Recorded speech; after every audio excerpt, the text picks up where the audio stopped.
Alors que l'Occident entre dans l'ère moderne, des esprits inspirés cherchent à créer des moyens d'exécuter leurs semblables avec humanité. Les ingénieurs inventent des machines capables de donner la mort rapidement en exploitant les principes de la gravité, de la force de torsion, de la vélocité et de l'électricité. L'adjectif capital, dans l'expression peine capitale, vient du latin caput, qui signifie tête. Cette peine s'applique aux délits les plus graves, passibles de décapitation. Avec la hache, il y avait toujours le risque que le bourreau ne frappe pas avec assez de force et qu'il doive s'y reprendre à plusieurs fois. Pendant la Révolution française, la décapitation se mécanise grâce à une machine capable de sectionner une tête toutes les 10 secondes. Cette machine est baptisée la guillotine. Au départ, le but était de trouver une méthode d'exécution rapide et indolore pour la victime. La guillotine est une lame mécanique géante conçue pour couper des têtes. Une fois la corde lâchée, la gravité fait tomber le couperet entre les deux montants verticaux. La lame tranche la nuque lors de l'impact et la tête tombe dans un panier en osier. Mais les inventeurs de la guillotine doivent surmonter un problème de taille. Si la lame est horizontale, elle ne permet pas de trancher nettement le cou du condamné. Une lame oblique est la manière la plus efficace pour trancher. Quand vous coupez un morceau de viande, vous donnez à votre couteau un angle oblique. C'est beaucoup plus efficace que d'essayer de couper votre viande avec votre lame à l'horizontale. Le couperet trapézoïdal de la guillotine révolutionne la décapitation. Il pèse 7 kg et un aiguisage intensif le rend coupant comme une lame de rasoir. Mais un coup oblique ne suffit pas à trancher une tête. La puissance du coup vient d'un poids de 32 kg appelé mouton qui surmonte le couperet. Le poids supplémentaire sert à créer l'énergie nécessaire pour trancher la tête d'un coup net. Si l'énergie n'est pas suffisante, le condamné risque de se retrouver avec la tête à moitié coupée. La lame de la guillotine monte et descend entre deux montants verticaux de 4,20 m. Les bourreaux font monter près de 40 kg au sommet des montants grâce à un système de cordes et de poulies, puis bloquent le couperet à l'aide d'une attache munie d'un ressort. Mais trancher une tête n'est pas une tâche de tout repos. Le cou est une structure très solide. Il est conçu pour maintenir la tête et lui permettre de tourner. La structure osseuse de la colonne vertébrale est très résistante. Il faut beaucoup d'énergie pour séparer la tête du corps.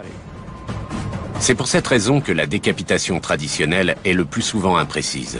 Entre bourreaux débutants et lame émoussée, la victime est souvent gravement blessée, mais toujours parfaitement en vie. Il faut parfois asséner plusieurs coups pour trancher complètement la tête. La hache et l'épée rendaient la décapitation difficile. Le condamné avait non seulement les os du cou tranchés, mais aussi écrasés, et il mourait dans d'atroces souffrances. En 1792, la guillotine devient la méthode d'exécution officielle en France. Pendant la Révolution française, c'était une méthode aussi efficace que rapide pour exécuter les gens.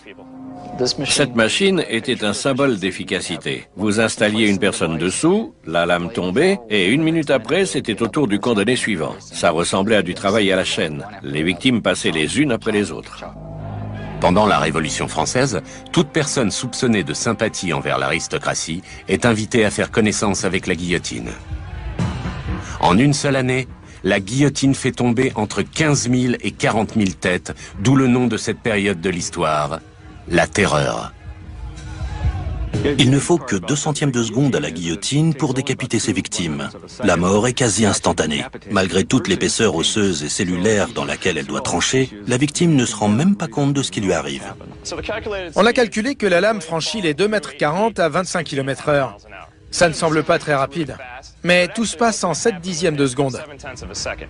L'accélération est constante, grâce à la gravité. Multiplié par le poids, cela donne une force d'environ 1200 kg. C'est donc une force de 1200 kg qui vous fonce dessus.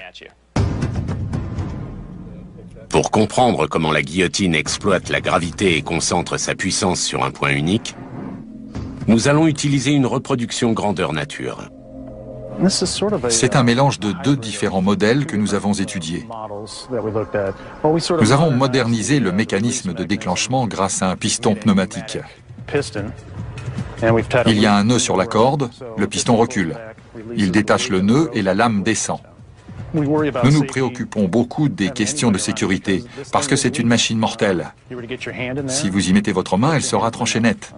Elle est faite pour couper des têtes, mais nous allons la tester sur une patte de porc. La densité de la chair et des os offrira la même résistance qu'un coup humain. 3, 2, 1. Plusieurs choses se sont mal passées pendant notre expérience. La patte s'est coincée entre l'arrière de la lame et la lunette. Le morceau de jambon n'avait pas la masse suffisante pour faire contrepoids et empêcher la lame de dévier vers l'avant.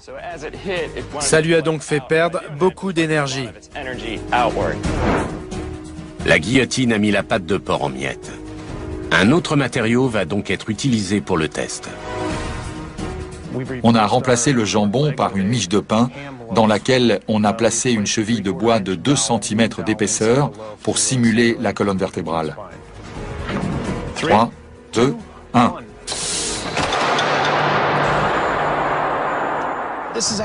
Pour moi, cela prouve qu'à l'époque, les bourreaux devaient multiplier les essais pour régler et perfectionner leur machine. C'était leur métier. À chaque fois qu'ils l'utilisaient, ils ajoutaient une petite amélioration pour la rendre plus efficace. Cette fois-ci, le plus gros problème, c'est que la lame est tombée à 10 cm de l'endroit où elle aurait dû trancher. Il n'y a pas eu de pincement, mais plutôt un déchirement qui a fait dévier la lame vers l'extérieur. Si la chute de la lame était plus rectiligne, le couperet agirait plus comme une lame de ciseau. Et l'énergie serait concentrée plus efficacement sur un mouvement de coupe. Après quelques ajustements, la guillotine est prête à simuler une autre exécution. On a installé notre mannequin en mousse sur la guillotine pour voir si sa tête sera tranchée. C'est parti. 3, 2, 1.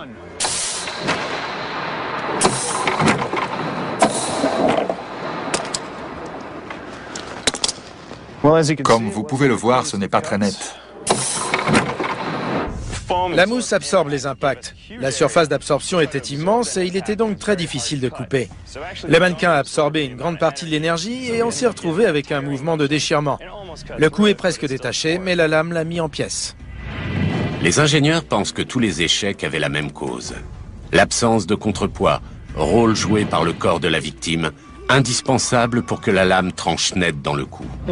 On l'a attaché et on a également inséré une tige métallique dans la pastèque pour lui donner plus de stabilité. Et on a fixé la tige pour qu'elle reste en place. Il s'agit de simuler la masse corporelle et de créer un contrepoids. 3, 2, 1. Lorsque la lame descend, elle doit être perpendiculaire pour concentrer toute son énergie à l'endroit où elle tranche. Lorsqu'on construisait une guillotine, il fallait le faire avec la plus grande précision. Il devait probablement y avoir beaucoup de maintenance à cause de l'usure des pièces. Le moindre problème devait suffire à empêcher le couperet de descendre correctement. La Révolution française a réussi à créer une machine capable de donner la mort rapidement, mais l'héritage de la guillotine est loin d'être humaniste. En supposant que le couperet fonctionne correctement, votre tête est tranchée nette d'un seul coup. On sent sa tête tomber en direction du panier. La vraie sensation serait plutôt celle d'une chute en avant. Vous auriez certainement le réflexe de mettre les mains en avant pour vous rattraper. Les historiens se demandent si le succès de la guillotine a encouragé le bain de sang que fut la Révolution française. Mais malgré tous ses défauts mécaniques et moraux, la guillotine a permis de populariser la notion de lame oblique. Aujourd'hui, les cutters à lame oblique sont présents dans toutes les boîtes à outils et les lames obliques des scalpels chirurgicaux permettent de sauver des dizaines de vies au quotidien. Dans quelques instants, une invention espagnole à vous donner le tournis et une machine qui cherche à éliminer les effets les plus désagréables de la pendaison. Pendant que la France invente un système révolutionnaire pour faire tomber les têtes, l'Espagne affine l'art de la strangulation.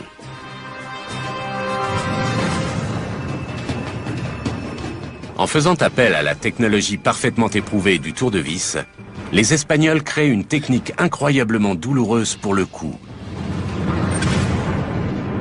Son nom, le garrot. Même une idée bien intentionnée peut mal tourner et infliger une douleur plus grande que ce qui était prévu au départ. Le garrot est une méthode très simple pour étrangler un prisonnier. Le bourreau passe une corde autour du cou de sa victime et en entoure les extrémités autour d'un bâton qu'il fait tourner. À mesure qu'il tourne, la pression sur le cou de la victime augmente. À terme, celle-ci meurt par asphyxie. Dans cet exemple, nous allons utiliser le concept très simple de la force de torsion, qui est une force appliquée à distance. Plus le bras de levier est grand, plus vous appliquez de force de torsion sur le sujet de l'expérience. Comme vous pouvez le voir, je fais de gros efforts. Ça devient très dur. S'il y a une telle résistance, c'est parce que la charge est transférée dans une zone qui correspond à la longueur totale de la corde. Donc si j'applique, disons, 100 kg de force de torsion, cette force s'applique sur toute la corde. Ce n'est pas comme si toute la force se concentrait sur un seul point, car dans ce cas, les 100 kg seraient appliqués au centre du cou. Plus la charge se répartit, et plus il est difficile de l'appliquer. Le problème de cette technique, c'est qu'elle nécessite un bourreau très fort physiquement. La méthode du garrot correspond à une sorte de pendaison lente à l'horizontale, à la différence près que ce n'est pas ici la gravité qui exerce la pression, mais la main de l'homme. Ce genre de mort n'est pas très agréable pour la victime. Généralement, on mettait un sac noir sur la tête du condamné pour protéger la foule de ce qui allait suivre. Imaginez que vous soyez en train d'étouffer. Votre visage devient rouge, puis violet. Il est probable que pendant que la personne s'asphyxie, ses membres se convulsent et s'agitent. Ce n'est pas un spectacle très agréable.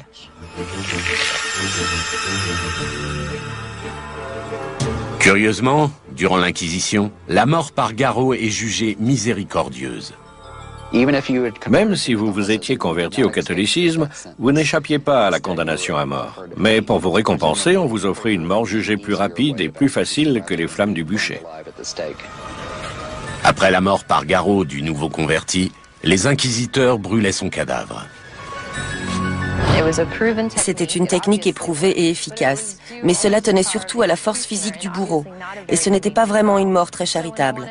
Quand ils ont décidé de donner aux victimes une mort plus clémente, ils ont juste amélioré le procédé en le mécanisant. En 1852, l'Espagne dévoile un garrot un peu moins barbare. Il doit faciliter le travail du bourreau et rendre la mort moins douloureuse pour le condamné. Le garrot moderne remplace la corde et le bâton d'origine par une vis métallique. Le bourreau n'a qu'à faire tourner la tige pour qu'une énorme vis insérée dans le montant en bois pénètre dans le cou de la victime.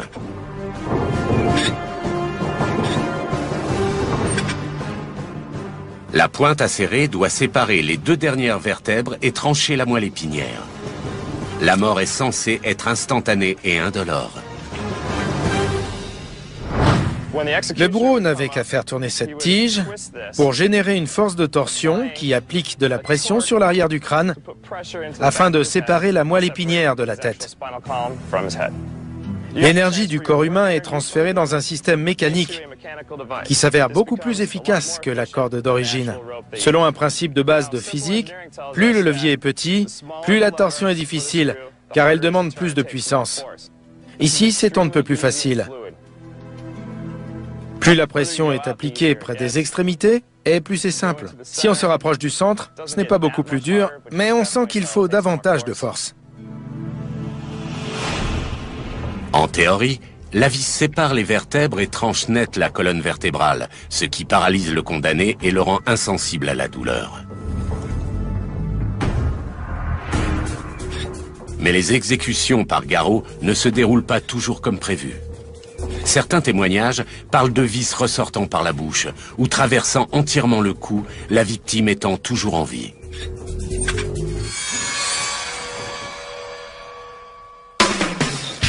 Un coup et une moelle épinière factice vont permettre de montrer de quelle manière la vis pénètre dans le condamné lors de l'exécution.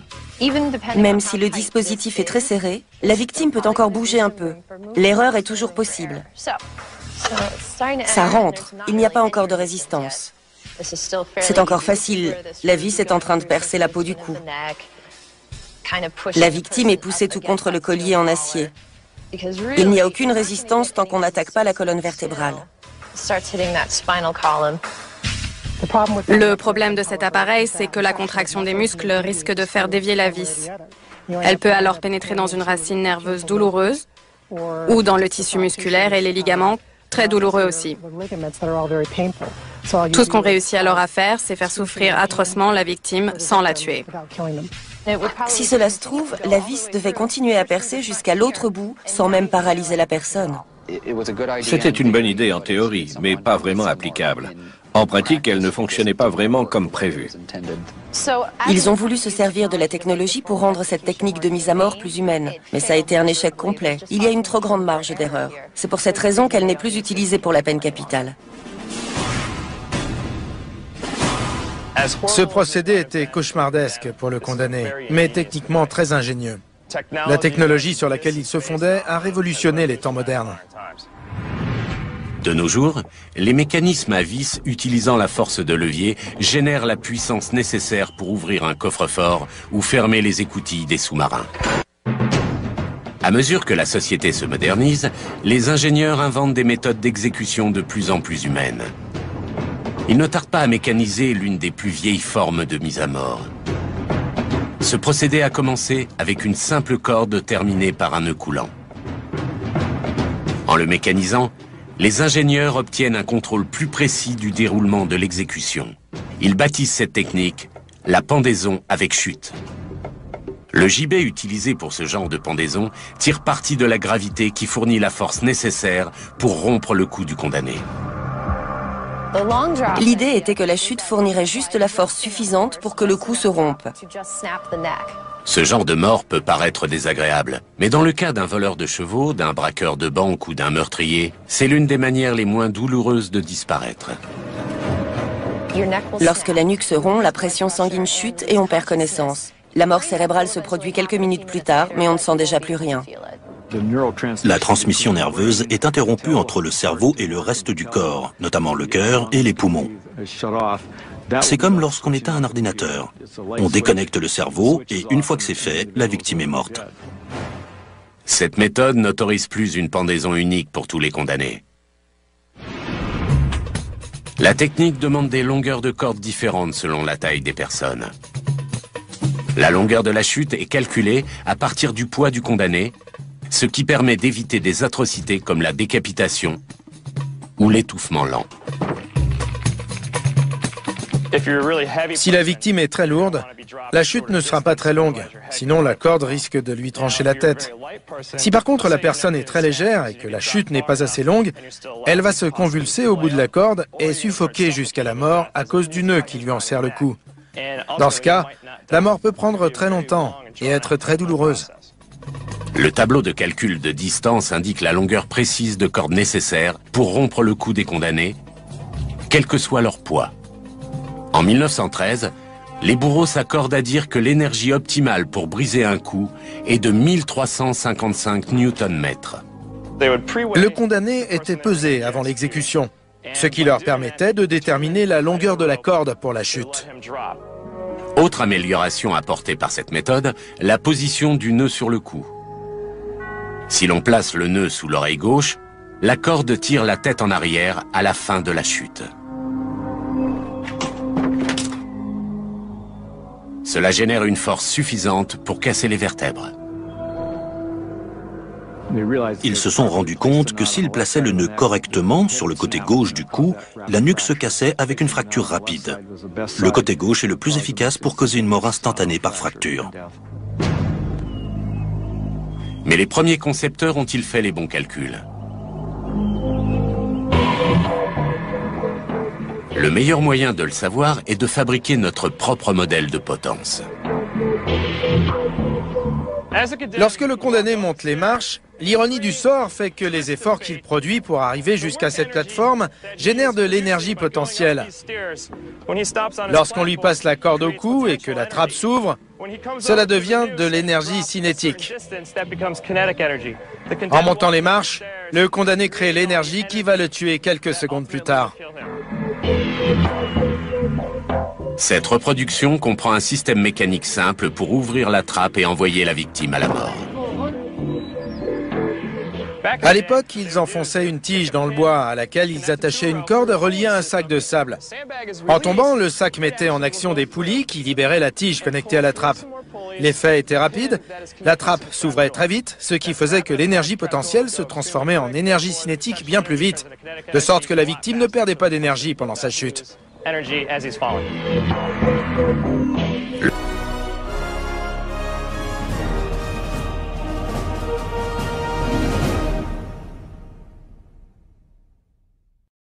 Le premier test portera sur la force qui s'applique sur la corde lorsqu'elle s'arrête brutalement. La chute devrait engendrer une force de 450 kg, mais cela semble beaucoup pour une corde de chanvre standard.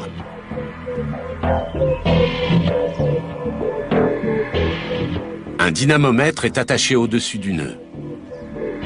Il mesurera la force engendrée par le mannequin lors de sa chute. C'est bon? On y va? 1, 2, 3.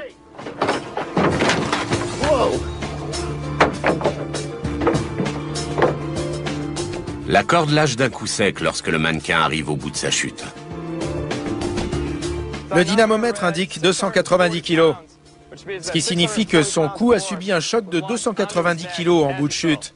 C'est donc la charge de rupture de cette corde. Et ça montre à quel point la qualité de la corde comptait à l'époque. Comment les bourreaux du 19e siècle pendaient-ils les gens sans que la corde lâche? Ils l'attendaient pendant la nuit qui précédait l'exécution pour qu'elle s'allonge comme un élastique plutôt que de casser net lors de l'impact. Pour l'essai suivant, les ingénieurs vont utiliser une corde préétendue pour voir si une chute trop longue peut vraiment entraîner une décapitation. Ils ont choisi intentionnellement une corde trop longue d'1 mètre. Si la chute du mannequin est trop longue, l'impact sera trop fort pour le cou, qui se déchirera. 3, 2, 1. La tête du mannequin est complètement arrachée. Si les pendaisons sont généralement des exécutions publiques, la décapitation est en revanche un spectacle moins apprécié. Cette fois-ci, les ingénieurs attachent une corde d'1,65 m au cou d'un mannequin anthropomorphique de 85 kg. Il se repose entièrement sur le tableau de calcul de chute de 1913. 3, 2, 1. Le mannequin ne perd pas la tête et il n'y a aucun risque d'étouffement prolongé.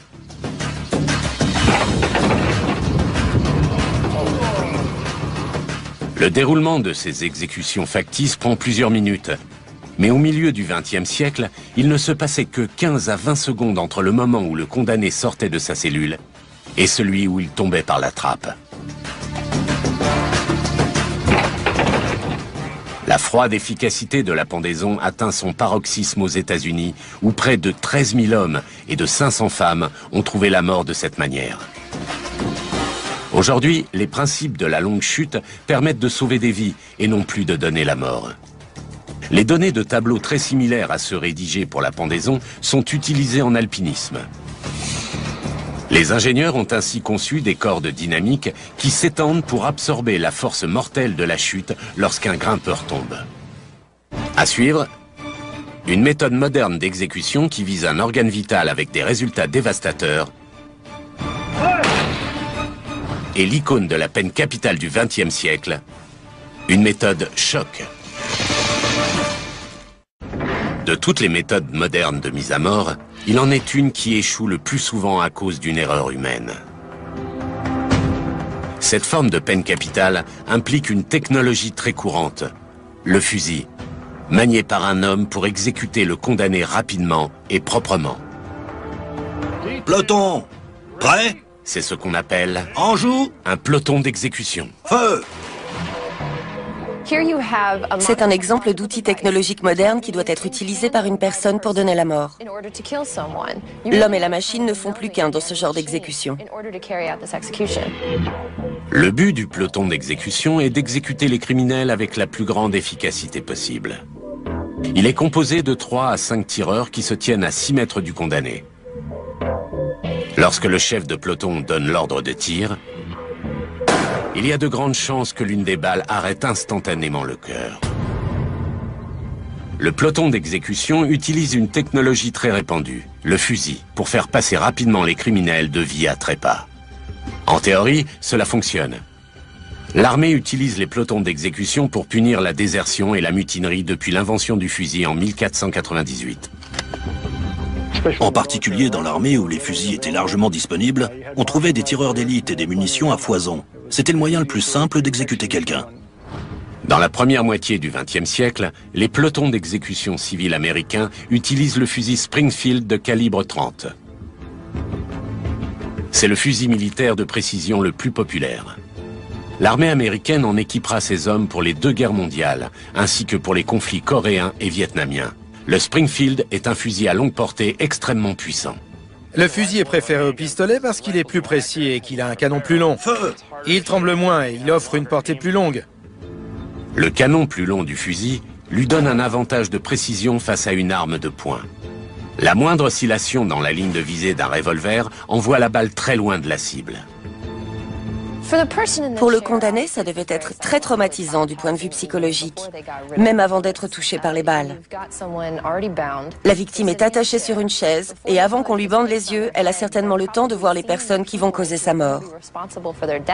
Le fusil est une arme très efficace, mais tout dépend du tireur. Ce n'étaient pas des tireurs d'élite, mais des civils. Même s'ils visaient vraiment le cœur, il n'était pas possible de savoir où la balle allait atterrir. Ça pouvait être dans l'épaule, dans la jambe. Les tireurs pouvaient même manquer complètement le condamné. Feu! Mais les chances que les 5 tireurs visant le cœur manquent tous leur cible étaient presque inexistantes.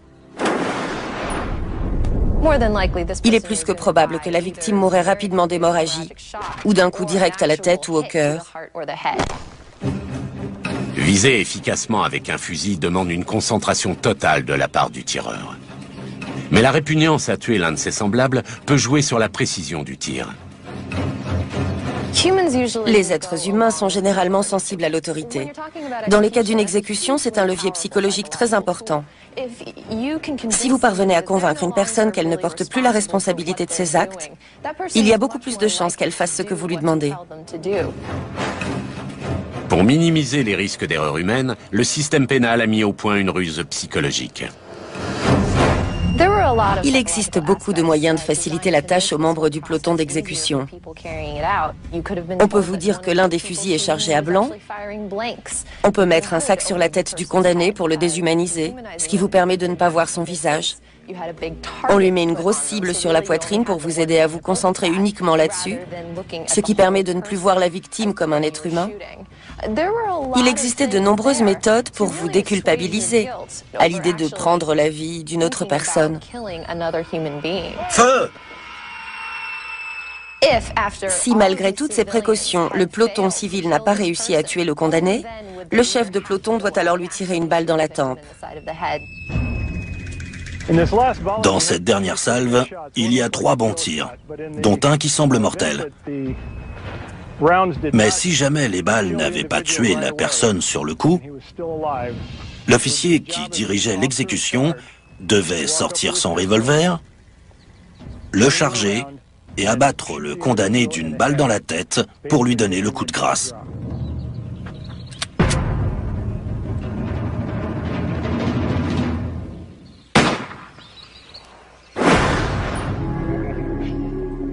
Suite aux violences armées qui ont secoué les États-Unis au début des années 70, le peloton d'exécution tombe rapidement en disgrâce. Mais aujourd'hui, les condamnés à mort dans l'Idaho et l'Oklahoma peuvent encore demander à être exécutés de cette manière. Dans le monde, environ 80 pays utilisent encore des pelotons d'exécution comme technique principale de mise à mort. Les raisons de la pérennité de cette méthode sont les mêmes que celles qui lui ont permis de voir le jour. des armes facilement disponibles et une réserve inépuisable de munitions. De toutes les avancées du monde moderne, la maîtrise de l'électricité est certainement l'une des plus révolutionnaires. L'électricité est indispensable dans le monde d'aujourd'hui. La quasi-totalité de nos activités sont basées sur l'électricité. Elle est partout, elle est invisible, mais son impact est évident. Grâce à l'invention d'une seule machine, l'électricité joue un grand rôle dans la mise à mort moderne. Cet appareil s'appelle la chaise électrique. Comme c'est une machine moderne, elle a été conçue avec les meilleures intentions possibles. Ses inventeurs pensaient qu'elle permettrait une mort plus humaine, moins cruelle, que ce serait une méthode d'exécution plus douce. Mais il y a encore débat pour savoir si c'est bien le cas. L'occupant de la chaise électrique fait partie intégrante d'un circuit fermé. L'électricité quitte le générateur sous la forme d'électrons qui passent dans un câble. Le courant arrive ensuite dans le casque, passe par une éponge conductrice imbibée d'une solution saline et pénètre dans le crâne. Le courant parcourt ensuite tout le corps de la victime et ressort par une électrode située sur sa jambe où une seconde éponge conductrice la renvoie au générateur. Le cycle typique d'électrocution commence par une décharge à haute tension et se termine par une décharge moins puissante. Lorsque le condamné pénètre dans la salle d'exécution, il voit la chaise en plein milieu. Il sait qu'il n'en ressortira pas vivant. On l'assoit sur la chaise, on l'attache, on lui fixe les électrodes sur le crâne et sur la jambe qui a été rasée pour recevoir l'électrode. C'est une expérience on ne peut plus réelle. Et on a beau avoir tout fait pour ne pas y penser, une fois sur la chaise, il faut bien se rendre à l'évidence. Contrairement à ce qu'on pourrait croire, la chaise n'est en elle-même pas électrique. Aucune partie de sa structure ne laisse passer de courant. En résumé, n'importe quelle chaise solide et non conductrice peut être utilisée pour une électrocution. Le corps humain sert de passerelle entre les deux électrodes pour permettre au courant de passer de l'une à l'autre. Quelle est la tension nécessaire pour électrocuter un condamné à mort? Les chaises électriques varient entre 1600 et 2600 volts au maximum pour les plus récentes. Voici un ensemble de 80 ampoules de 100 watts. L'équivalent de l'énergie utilisée pour l'une des chaises les moins puissantes donnerait ceci. Toutes ces ampoules représentent 1600 volts. Les prises d'une maison délivrent un courant de 220 volts. La tension d'une chaise électrique est donc 7 fois plus puissante que celle du courant domestique. Pour faire pénétrer autant d'énergie dans le corps humain, il faut une tension très élevée. Pour cela, il faut soit un transformateur pour augmenter la tension, soit un générateur. En tout cas, quelque chose qui fournit beaucoup plus de puissance qu'une simple prise de courant. Le courant est fourni par un système de contrôle situé dans une pièce voisine. C'est de là que part le courant haute tension qui est envoyé dans le corps du condamné. Le cycle électrique dure entre 15 et 30 secondes, mais ce n'est pas la tension qui cause la mort. Il faut voir le voltage comme une pompe qui aspire l'électricité, et l'électricité comme de l'eau qui coule dans un tuyau, les câbles jouant ici le rôle des tuyaux. Plus la pompe est grosse, et plus elle enverra d'eau dans les tuyaux. Pendant une électrocution, c'est généralement l'ampérage ou la cadence à laquelle l'électricité est envoyée dans la victime qui est fatale. Un ampère peut suffire à tuer un être humain, mais la manière dont la mort survient fait encore débat. Certaines personnes ont avancé l'idée que le crâne isolait le cerveau et que l'électricité n'arrive pas en quantité suffisante pour le détruire lors de l'exécution. Il existe un test visuel simple pour voir si la tension est capable de traverser le crâne et d'atteindre le cerveau. Il suffit d'aller faire quelques emplettes chez le boucher pour simuler le cerveau humain. Nous avons de la cervelle et des os pour simuler le crâne. Je vais me servir d'un oscilloscope pour voir si le courant atteint le cerveau à travers le crâne. Un oscilloscope est un instrument qui indique la tension sous la forme d'un graphique. Lorsqu'il n'y a pas de tension, l'écran est noir ou montre une ligne plate. Pour l'instant, il n'y a aucun courant dans le cerveau. Je vais utiliser un pistolet électrique d'environ 2000 volts. Vous pourrez voir le courant entre les deux électrodes avant que je l'enfonce dans le cerveau. Le courant se dispersera dans la cervelle et vous pourrez observer ses effets sur l'oscilloscope, jusqu'à ce que je retire les électrodes. Cela nous offre des premières données. L'oscilloscope indique qu'un courant à haute tension est présent dans la cervelle. Dans quelques instants, nous saurons si le crâne protège le cerveau lors d'une électrocution. À mesure que l'humanité pénètre les mystères de l'électricité, les bourreaux s'intéressent à ses capacités mortelles. Les inventeurs de la chaise électrique savent que l'électricité peut tuer, mais ils ne savent pas comment. Selon une théorie, le crâne isole le cerveau du choc électrique. Dans ce cas, l'électricité détruirait le cerveau en le faisant cuire. Une expérience préliminaire nous a montré que le courant se répand très facilement dans la cervelle. Mais le cerveau est protégé par le crâne, et c'est par le crâne que le courant pénètre dans la victime. Certaines personnes pensent que comme le crâne isole le cerveau, ce dernier ne reçoit pas assez de courant pendant l'électrocution. Je vais donc utiliser des os pour simuler le crâne. Et je vais appliquer une charge électrique sur l'os pour voir si on obtient les mêmes données que la première fois. Comme on peut le voir, il y a encore une grande quantité d'électricité qui passe, même avec l'obstacle que constitue le crâne. Le courant à haute tension passe facilement du crâne au cerveau. Mais comment tue-t-il? Le cerveau est-il cuit ou court-circuité? Il existe un mythe selon lequel une personne exécutée par électrocution va voir son corps chauffer jusqu'à l'ébullition, avec les yeux qui explosent et d'autres charmants détails du même genre. Je vais faire l'expérience avec une saucisse. Je dois vous avertir que ce que je vais faire est dangereux. Je dirais même que c'est complètement idiot. N'essayez pas chez vous. Je vais enfoncer un clou à chaque extrémité de la saucisse, assez profondément pour qu'il y ait une grande surface de contact. C'est parti. Vous remarquerez qu'il ne se passe pas grand-chose. Cela ressemble beaucoup à ce qui se passe lors d'une exécution par électrocution. Le corps est loin de chauffer intensément. On commence quand même à entendre les effets de la saucisse qui chauffe. Il faut près d'1 minute pour que des signes de chaleur apparaissent sur la saucisse, soit le double du cycle électrique d'une exécution. Je vais débrancher le montage et essayer de prendre la température de la saucisse. Cela donne un peu plus de 41 degrés, ce qui correspond aux données recueillies après les exécutions par chaise électrique. Si j'essaie de la soulever, je sens qu'elle est chaude, mais loin d'être brûlante. À une reprise au moins, les cheveux du condamné ont pris feu lorsque la chaise électrique a été mise en marche. En règle générale, on utilise une éponge naturelle, imbibée de solution saline, très conductrice. Mais lors de cette exécution, on avait pris une éponge synthétique, beaucoup plus résistante qu'une éponge naturelle. L'électricité a donc fait chauffer le corps au lieu de le traverser. L'État de Floride m'a engagé comme consultant après cette affaire.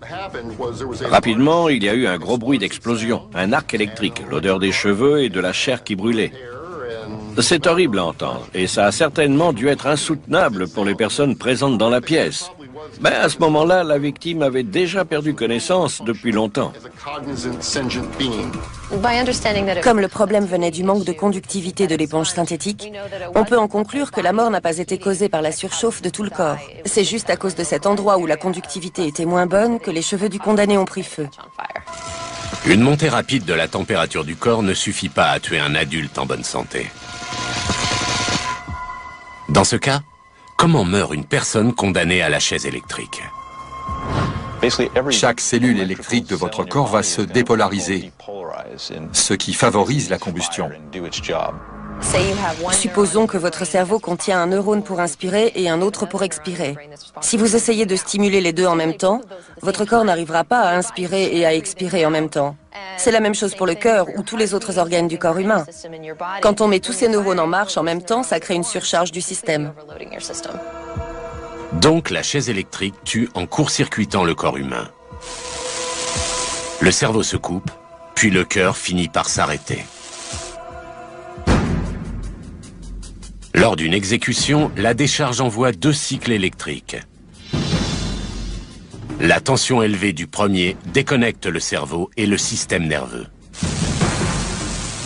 Ce sont les nerfs reliés au cerveau, au cœur, aux bras, aux intestins, à la bouche. Cela se termine généralement par des dégâts irrémédiables au cerveau, mais cela ne suffit pas toujours à arrêter le cœur, qui peut continuer de battre. Les muscles peuvent encore se contracter, entre autres ceux du visage. Le médecin présent lors de l'exécution ne peut légalement prononcer le décès que lorsque le cœur a cessé de battre. C'est pour cette raison que le second cycle a une tension et un ampérage plus faible. Cela cause une fibrillation cardiaque, dérangeant complètement le rythme des muscles pour provoquer une crise cardiaque. Certaines personnes meurent sur le coup d'une crise cardiaque, mais d'autres peuvent souffrir un peu plus longtemps jusqu'à ce que leur cœur ou leur cerveau lâche. Notre société a évolué et la mort par électrocution n'a certainement plus le même attrait qu'il y a un siècle. La différence tient peut-être au changement de mentalité concernant une mise à mort qui peut maintenant être considérée comme cruelle. Aujourd'hui, la plupart des pays ont abandonné la chaise électrique et cherchent des méthodes plus clémentes de peine capitale. Mais les bienfaits de l'électricité pour notre monde actuel n'en demeurent pas moins innombrables. La technologie de l'époque moderne a permis de faire progresser les techniques de mise à mort. En essayant de créer des machines d'exécution plus miséricordieuses, les inventeurs ont mécanisé de vieilles techniques empruntées au milieu militaire et aussi exploité une source de puissance naturelle. Mais aujourd'hui, ces mécanismes sont